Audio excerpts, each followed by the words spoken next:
Hi, everyone, and welcome to this week's Global Intelligence Update. And we've got a great guest with us this week, quite renowned. And for those that don't know who Kody Thompson is, let me give you guys a quick brief view.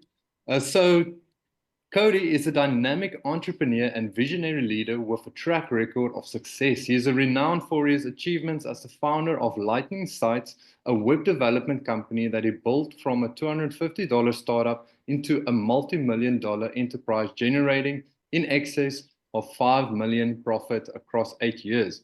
In 2023, Kody was able to transition out of the day-to-day operations of Lightning Sites when it was acquired by US technology company Sites at Scale, which is quite big.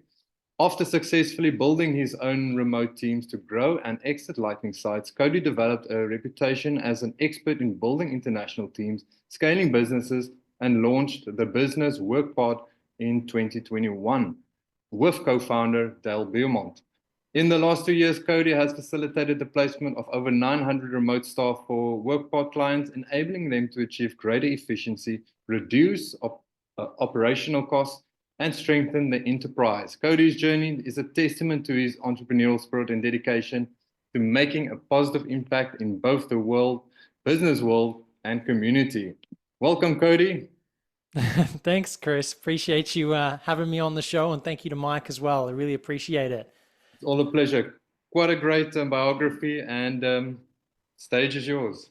Awesome. Well, thank you for having me on, as I said, and it's great to have some of the live guests with me here as well, and see a few Aussies on here as well. So it's great to be here. I'm going to share my screen for those that are live or that are watching on video, but I'll make sure I describe it as well. If you're listening to the audio podcast, I'll make sure I give you all of the details as well. So let me go ahead and share my screen. So today I'll be talking about how to build a successful business that runs without you. And this is really important because as a business owner, we don't want to be slaves to our business. We want to own our business. We don't want our business to own us. But so many times in my journey, I have felt the other way around, where I felt sort of like a slave in my own business.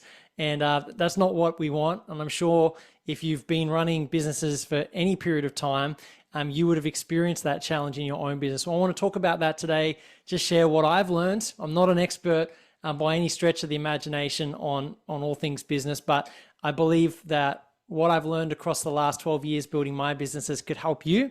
And if I can help you to achieve a little bit more success in your business, then that would be a great result from today's podcast. So as Chris said, I run a company called WorkPod, which I launched a few years back with my business partner, Dale Beaumont. But a little bit about me, I live on a farm in northern New South Wales, which is in Australia. And I have 3 girls, Scarlett, Madison, and Florence. And when I'm not running businesses, I have a cattle property. So I have cattle that we raise, and it's just a great environment to raise our family. And that was why I left the Gold Coast about 4 years ago, moved down to this country town, only 3,000 people here. It's a very small place, but it's just a really wonderful place to raise our family. So I'm going to let you in on the secret right from the start of this presentation. What is the key to growing a successful company? I think it comes down to 2 things. It comes down to building great systems and processes in your business and building a great team. If you can do these 2 things, then it's very likely you'll build a successful business. Probably the third one I would add to the mix would be sales, right? So I'm talking operationally here. Systems and teams will look after your operations, and then you just got to be able to sell. And so today I'm going to be talking about how to build great systems and great teams. So what are systems? Well, in simple terms, systems are the step-by-step processes of how you and your staff do everything in your business. It's how you do all of the stuff that makes your business run. And so why do you need great systems? Well, most business owners, I think, don't have great systems. I've seen under the hood now of hundreds of businesses. I know this because when I was building websites for clients, I'd often ask them simple questions like, how do you sell your product? What's your sales process? And I can tell you that 99% of business owners couldn't even explain to me what their sales process looked like. And most business owners are in that place. They use like a diary or sticky notes or like other ways of trying to like track their tasks. And basically they become blinded by whatever the next task is in their business. and they're not focusing on the things that are really going to matter in their business. So basically you end up feeling like you're constantly juggling tasks. You're constantly putting out fires. I don't know if you've ever felt like that. For those of you that are live on the call, I know I felt like that before. Just feel like you're running from like one problem to the next in your business, not feeling like you're being proactive. You're just reactive in your business. And what this does is it creates like a sense of chaos. If you've got staff in your business, it's like a chaotic place to work. And what happens is staff will burn out, and you basically end up feeling like you're spinning your wheels, not making any progress in your business. And that's what I felt like in my first company. So the first business that I launched was called Design Fox. A little bit of backstory on me. When I finished high school, I actually became a youth pastor. That was my occupation. When I was going through year 11 and 12, unfortunately, I had a number of friends that committed suicide. And so when I finished school, I went back into the schools and was running programs, leadership programs for young people. And then long story short, I got a promotion in the church that I was a part of. I was running the the National Youth Movement, which was basically a group of youth programs in churches, and I needed to travel. And so they sent me to the Gold Coast to work. But the church that I was working for there had no money to pay me. So I was doing it volunteer, and I needed to start making some money. So I started freelancing as a graphic designer. So when Chris said earlier, I was a $250 startup, that $250 went to buy some business cards, and I bought some hosting on GoDaddy. I built my own website from watching YouTube videos. And then I started knocking on doors, going door to door, handing out my business card. And so Design Fox, I knew nothing about business. So when I come to you today to talk about these things that I've learned, if you feel like you don't, not in a good place in running your business, if you don't feel like you know technology or, know how to, put these things in practice, I can tell you that I knew absolutely nothing about running a business. My task management tool was Post-it notes on a board, and I was using Word documents to invoice clients and an Excel spreadsheet for my financial management. So if I'm right there with you. If you're just starting out in your business and you don't know what you're going to do to grow it, I completely understand where you are. So that's where I was in my business. All those things, spinning your wheels, feeling burnout, putting out fires, juggling tasks, all those things were me. And most business owners never get off that roller coaster. And the sad thing is, I believe most business owners would be in a position where it would actually be better to work for somebody else than work for themselves. And I find that really sad, that they never get out of that wheel. And so what I want to do today is hopefully give you some keys to take back control of your business and make it work for you rather than the other way around. So this isn't what I wanted for my business. What I wanted was I wanted to feel focused. I wanted to feel like tasks were being completed. I wanted to feel like I was driving forward, that I was making progress in my business. And of course, I wanted to make money so that I got a return on the risk and the investment of my time and energy to build the business. And ultimately, I wanted freedom. That's what I wanted. I have 3 girls. I want to spend time with them. I want to be present in their life. I want to have that type of lifestyle. And so that's what I wanted. Thankfully for me, I was able to make that happen. As Chris said earlier, I was able to build my business to a point where we were able to scale that business and do over $5 million of profit during that period with that business. And we were able to sell that business quite well into the US. And so I achieved that, and I hope I can give you some keys to that today. So Lightning Sites was that business. Here's a quick photo of our team. We scaled that team in the Philippines to over 80 staff. We had about 4 or 5 Australian staff and a large team in the Philippines that ran that business. But the real answer is systems and teams. If you can build great systems and teams, you can grow a really strong business. Very cool. So these are a couple of inspiring quotes. Systems save yourself time, energy, money, and stress. Mike Victor Hansen said that. Another great quote that I'm going to share in a moment is from one of my business mentors. He said, ask yourself, will I ever have to do this again? If the answer is yes, then build a system. But there's something that holds us back from building systems in our business, and that's our mindset. And there's a few mindset shifts that you need to make if you're really going to grow a successful business. And I wonder, for those that are on the call live, I wonder if anyone could finish this sentence for me. Maybe you've said this yourself before. No one can do it what? No one can do it as good as me, right? No one can do it as good as me. Hands up for those live if you've ever said that in your own business. I know for me that I have. Another one would be, it's faster if I what? It's faster if I do it myself, right? You might have said that yourself before. That mindset is gonna hold you back. And the last one is, I've tried that, but like, oh yeah, Kody, I've tried hiring staff before, but there's just no good people out there, or it's impossible to find good people. All those things, all those mindsets will stop you from building a great business. Because I want to tell you the truth that yes, there's lots of people that can do it better than you. And no, it's not faster for you to do it yourself. And yes, there's great people out there that you can find to build a great team. You need to have the right positive mindset. So the mindset needs to be that it's possible. And today I'm going to show you how you can make that happen. So what's the first step? Well, the first thing you need to do if you want to systemize your business and you want to build a great team is you have to get all of the systems out of your own head.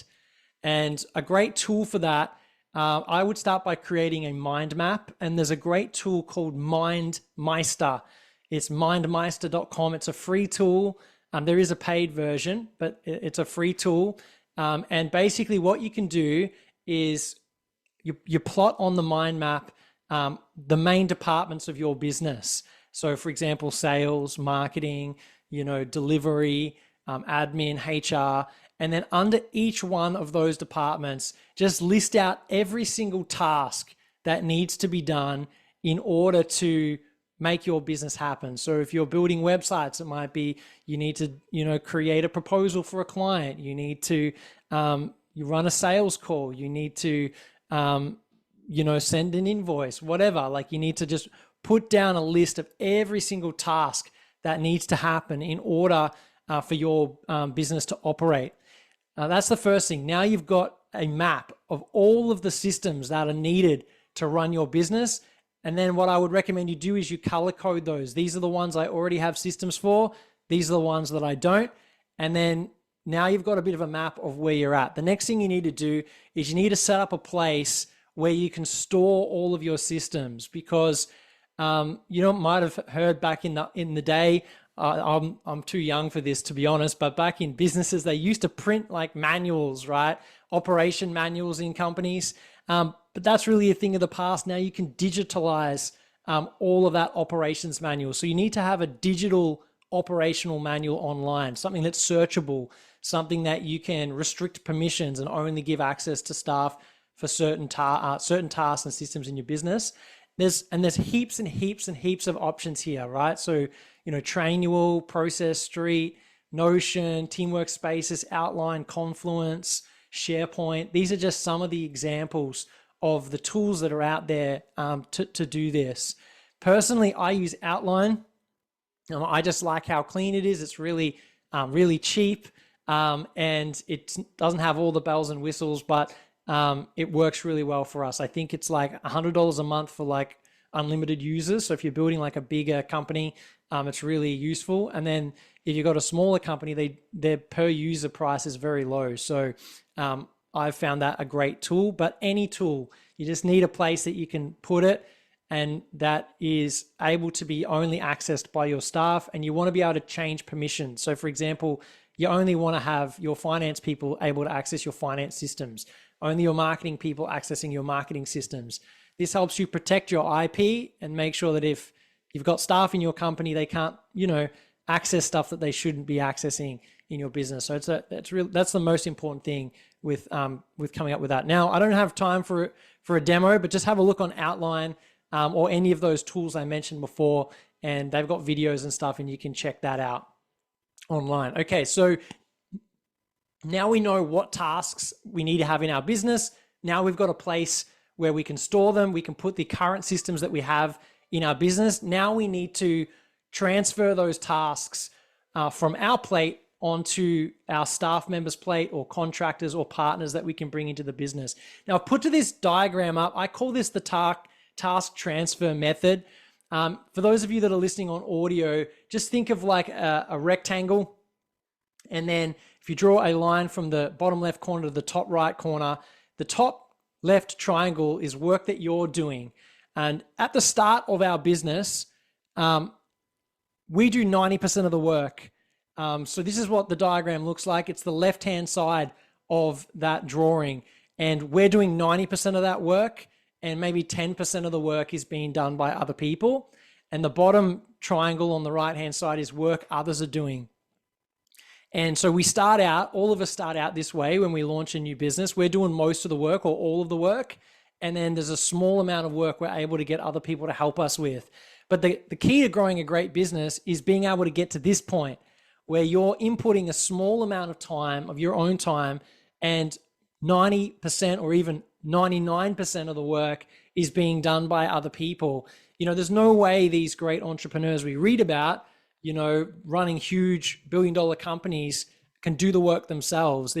What they've been able to do is they've been able to move this line, this needle so far to the right-hand side that they're leveraging their time so well. They're spending time only on critical tasks that are really valuable to their companies.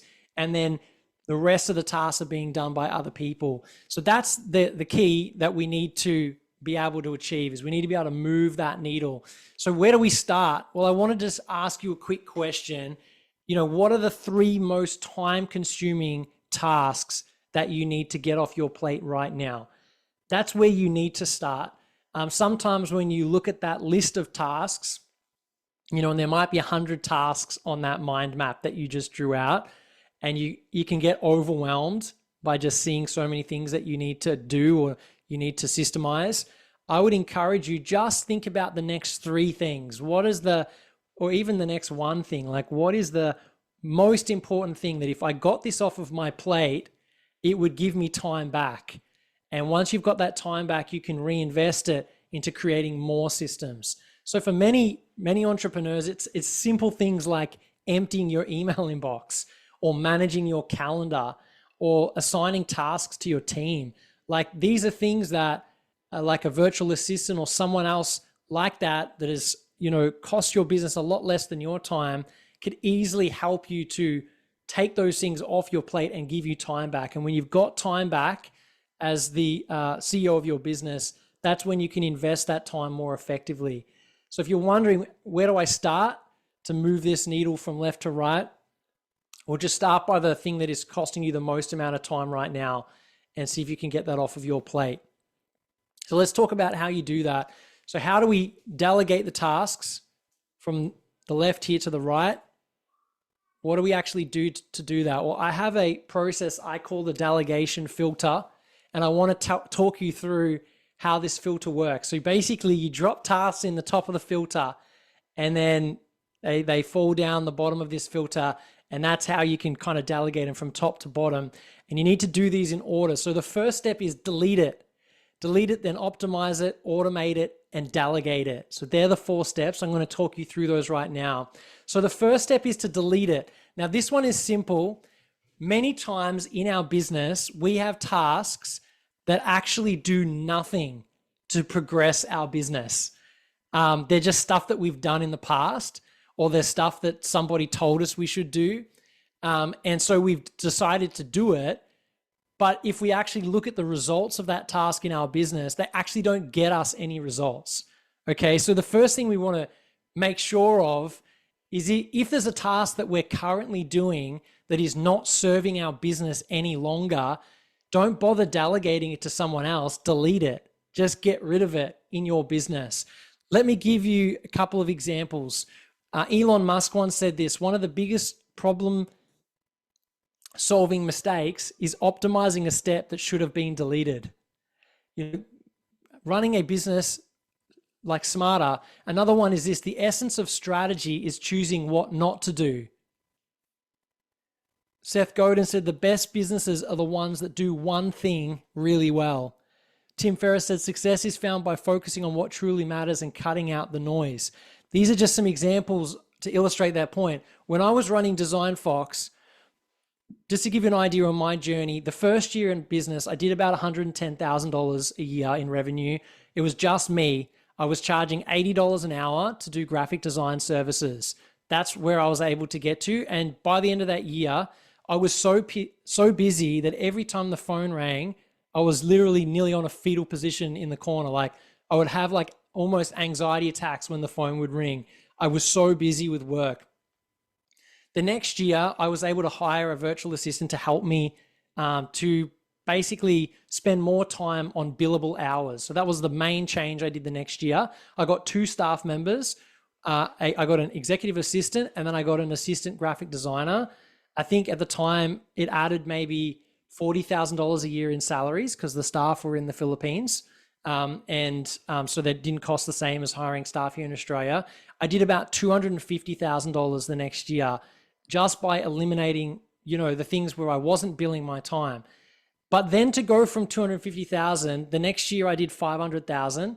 But to do that jump, the only way I was able to do that jump was to realize that all of these tasks I was doing at Design Fox, they weren't able to be systemized. At the time, I was selling graphic design services, video editing, marketing, email automation stuff. Basically, anyone who'd pay me $80 an hour, if I had the skills to do the work, I would charge the client and do the work.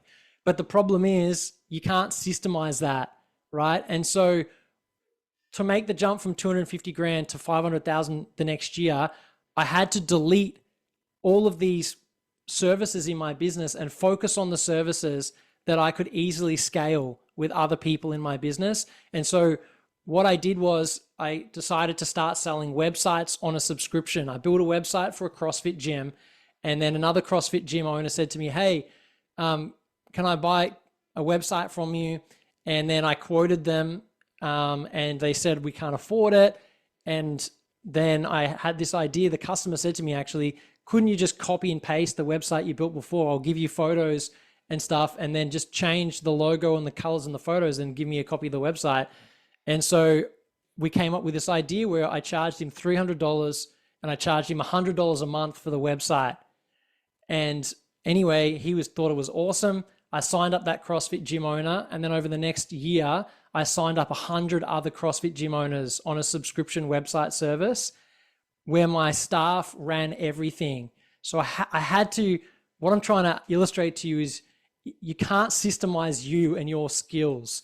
Like it's too hard to systemize 50 things. It's much better to do one thing very well and create great systems around it. And that's what really made the difference for me. And that was the turning point that turned, that $250, investment in my own freelance business and built a $3 million company. It was really that, systemize one product, sell it over and over and over and over again, and sell it on a recurring revenue. And that was really the key that grew Lightning Sites.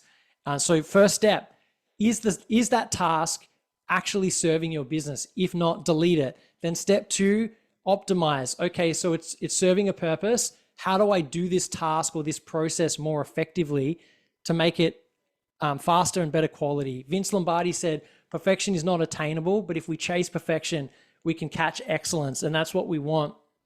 So how do we make our processes and our business experience for our customers excellent? Well, we can build flowcharts. So we flowchart everything out, every process we flowchart out in our business. Then we create video tutorials using tools like Loom and other tools. And then we create step-by-step written guides. And I've got hint, ChatGPT is great for this. If you write a list of the tasks, like this is the step-by-step tasks, you can use AI and other tools to create the step-by-step written guides. So you can create systems so much faster now than what it was when I first started. Then the last way is learn from feedback from your customers. We have customer surveys when our clients cancel, services with WorkPod. We read every single one. And to be honest, a lot of the best ideas I've ever had in my business came from customers just telling me what they wanted. And then if you build it out for them, you get great results. So learn from the customer's feedback.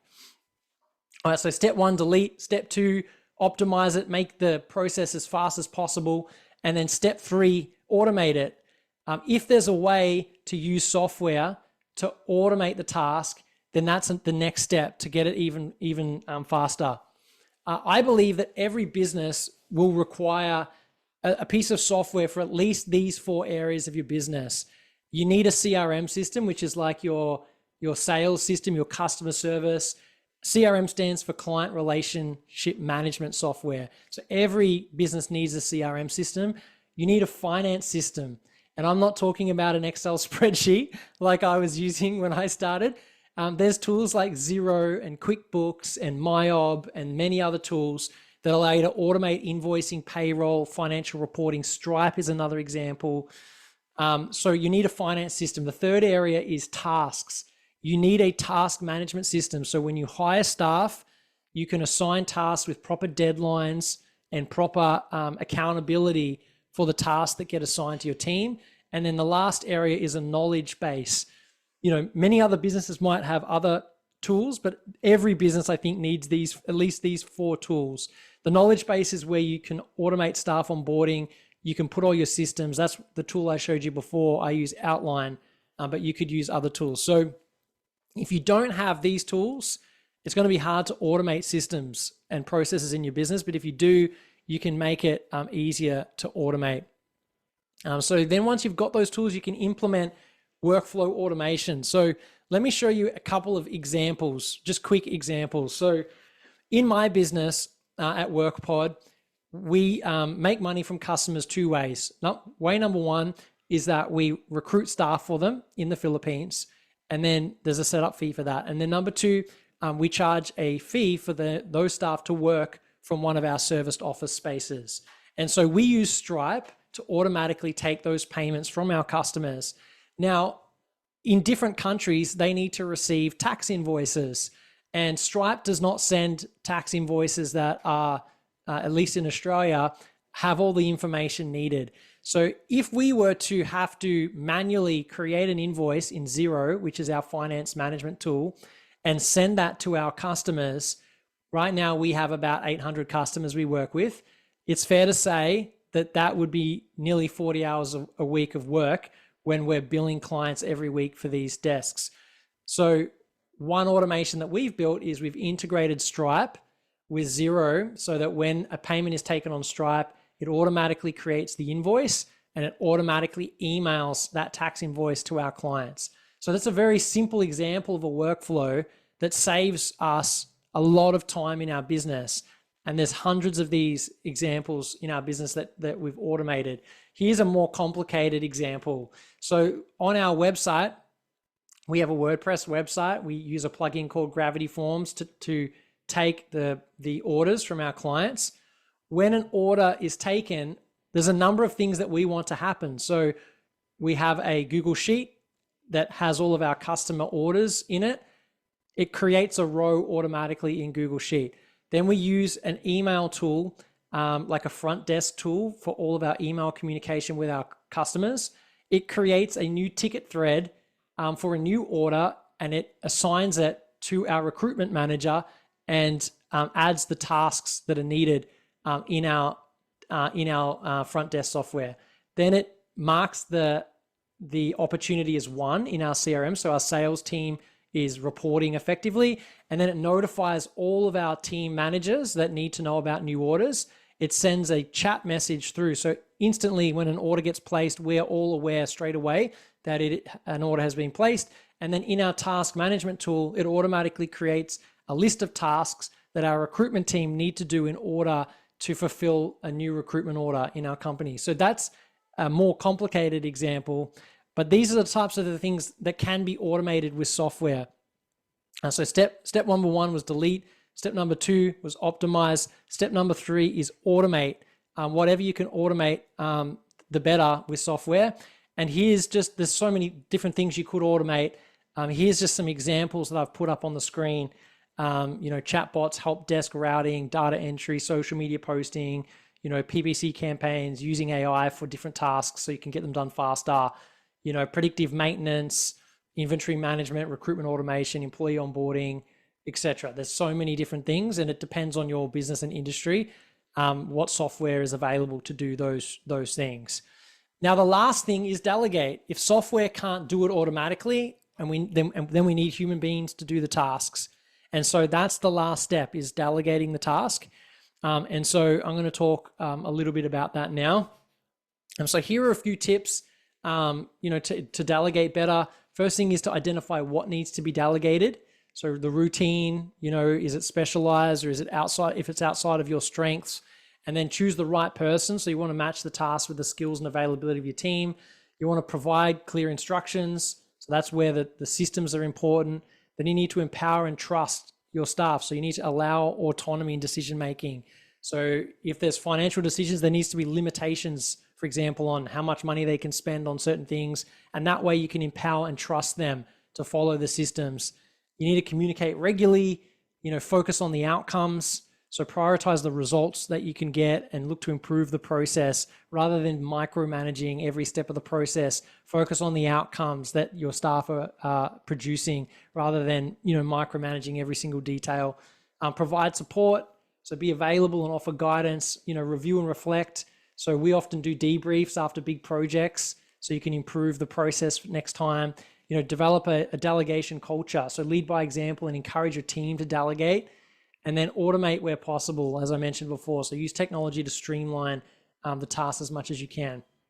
Another great thing that I've learned, there's a guy named Dan Martell who runs a great coaching program around software. And he taught me an approach called the 1-3-1 approach. And when I learned this, it really helped me in my business. Before I learned this, what would happen is staff would often come to me with problems. And they would want me to solve their problems. So they'd come to me and say, Kody, I've got this problem with a customer. And then they would tell me what the problem is. And they'd say, what do you think I should do? And I think as entrepreneurs, we sometimes like to be needed. And so I would like to solve the problem. So I would tell them, if I was you, I would do this and I would solve the problem. But the problem with that approach is that it's relying on my brain, and I'm not encouraging my staff to use their own creative thinking and to use their brain and improve the business. And so the 1-3-1 approach is simply this. You encourage your staff that if they come to you with a problem, they need to come with one clear problem. Then they need to provide you with 3 possible solutions and 1 recommended solution. So when I started implementing this, it really helped because it helped me to realize that my staff are really smart. And oftentimes they can think of solutions or options that I never would have thought of.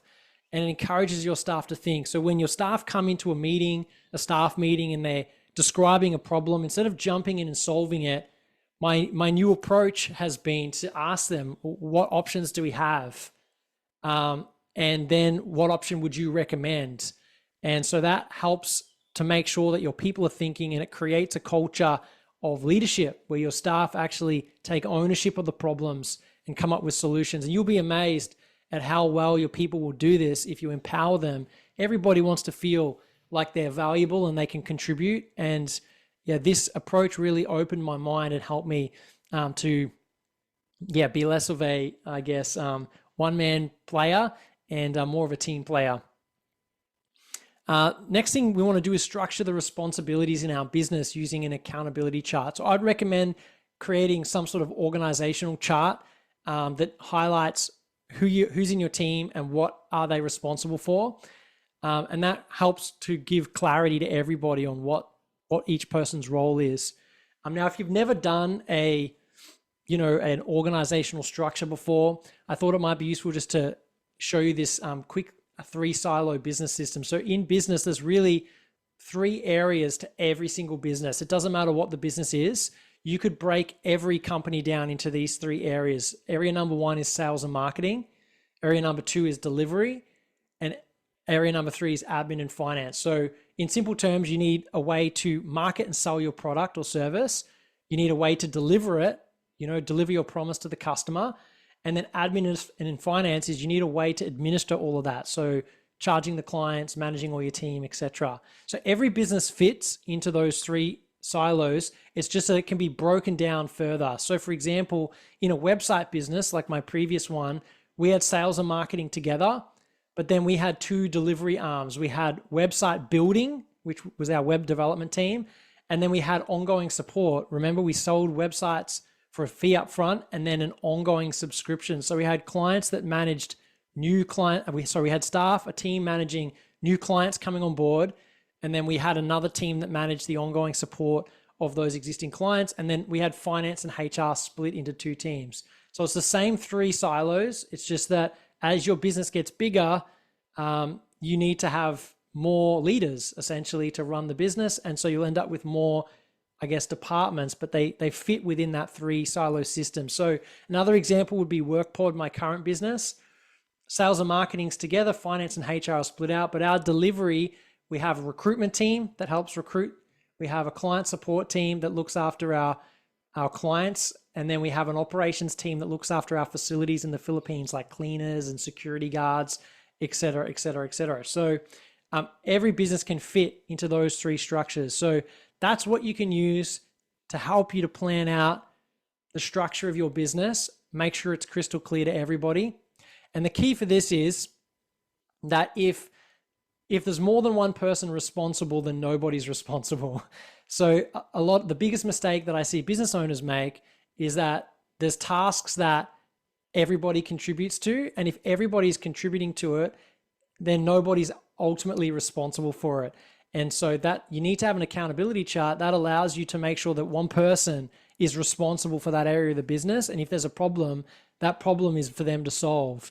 And it allows you to empower your staff to take on challenges, but also keep them accountable when performance, is not where it's supposed to be, and then celebrate them when they hit performance targets in the business. A couple of other quick tips would be to use a scorecard to track your performance. So track the key metrics in your business. You can use dashboards and spreadsheets for that. But Peter Drucker, who's a management consultant, famous guy, has written a lot of books and worked with a lot of big companies, says what you don't measure, you can't manage, and what you can't manage, you can't improve. So if you're not tracking things in your business, then you can't manage it. And if you can't manage it, you can't improve it. And it's really true. Okay, so they're my tips on how to delegate. So now what I want to talk about next is who do you actually delegate those tasks to? And I wanted to give you guys a quick gift. You can go to workpod.com/checklist. And I've got this ultimate VA task checklist, which is 160 tasks that can and should be outsourced to virtual assistants. You don't have to put your contact details in or anything like that. If you type this web address in, it'll just take you straight to the PDF. So it's workpod.com/checklist. So if you're on this call live, I encourage you just to quickly type that in, because I want to just do a quick activity with this checklist. But it's 160 tasks that you can outsource to virtual assistants. And so now that we've sort of done this activity, we've talked about, how to figure out what tasks we need to delegate. We've talked about how to build the systems. We've talked about some tips about optimizing and automating. And now we're down to a point where we need to delegate those tasks out. This tool is going to help show you areas in your business that perhaps you're doing tasks right now that are costing you time and energy in your business. And if you could get those things off your plate, it would give you more time to spend back investing in your business. So I want you to quickly download that. If you're on this call live, hopefully you've got that in front of you. And I want you to take a quick look at that. We don't have time to go through the whole presentation now, but if you're listening to this on the podcast, you could pause it. You could go through this checklist, and basically it'll give you a score. It'll give you a list of all the things that you're doing right now that could be given to other people in your business. So get access to that, workpod.com/checklist. Cool. And then if you have done that checklist and you've got a whole bunch of stuff that you can outsource to people overseas, then that's essentially where WorkPod can help you. And so if you do need help finding staff in the Philippines, then you can have a chat to us. That's one of our clients, Angus, with some of his team. And so this is what we do. We help people build teams, just like I built my team to scale my web development company. We help others to build their teams in the Philippines, and they use our facilities to build their teams within WorkPod's facilities. So instead of having staff all over the Philippines where you can't create your own culture, you can't sort of like have everyone collaborating, we have private rooms and offices that our clients build their teams within our facilities. And so we've helped everyone from Angus runs like a marketing company for dentists, for dental practices. Colin Fragar here runs a great company called Council Approval, which is the largest council approval company in Australia. They're a company of town planners that helps people to get development applications through for their building projects. So we've hired 8 lawyers, or over 8 lawyers now, I think, for them, who help run those, create those documents to help them get development approval for their clients. Todd MacArthur runs a number of businesses. He's got a like a metal fabrication company. He has a caravan renovation company that helps people fix up their caravans, and a bunch of other trade businesses. So all different types of businesses that we work with, and we hire all different types of staff for them. Sometimes it's marketing staff. Like I said before, it's lawyers, accountants, video editors, executive assistants. We've even hired specialized roles like CAD drawers, fire safety officers, all kinds of different staff. Basically anything that can be done remotely online are the types of people that we've helped place with our clients. And as Chris said earlier, we've placed over 900 staff in the last 2 years. Last month we placed 60 staff for our clients. So it's we know a thing or two about finding great talent. So if you do need some help finding staff overseas and building out your team, you can check out workpod.com, and you'll be able to get some more information about us. I don't want to pitch too much on the call today, but if you do need some help, then check us out at workpod.com. Otherwise, I hope the presentation's been useful today, and I'm happy to take any questions for anyone that's on the call live. If you have questions about how I grew my business, or if you have specific situations that, in your business that you'd like to ask a question, I'd be more than happy to answer those. Thanks so much, Chris. No, thank you, Kody. You gave us quite a lot of gold nuggets, and I think a lot of us are going to rewatch the video just to catch everything you said there. No, really, great session. Well done. And you shared so much. The checklist is amazing. Just like Dimitri said there, Diane, said such a generous. Andrea saying best way to set up, amazing. Stephanie saying thank you so much, Kody. 160 points on checklist to look at. Awesome. And Edward also saying this is awesome, and everyone agreeing there with Edward. So really, really a good session. Thank you. Appreciate it. Guys, if you have any questions, we've got Kody on the line. So it'd be a good chance to put in the chat, or if you want to unmute yourself, you're more than welcome. And you can ask Kody.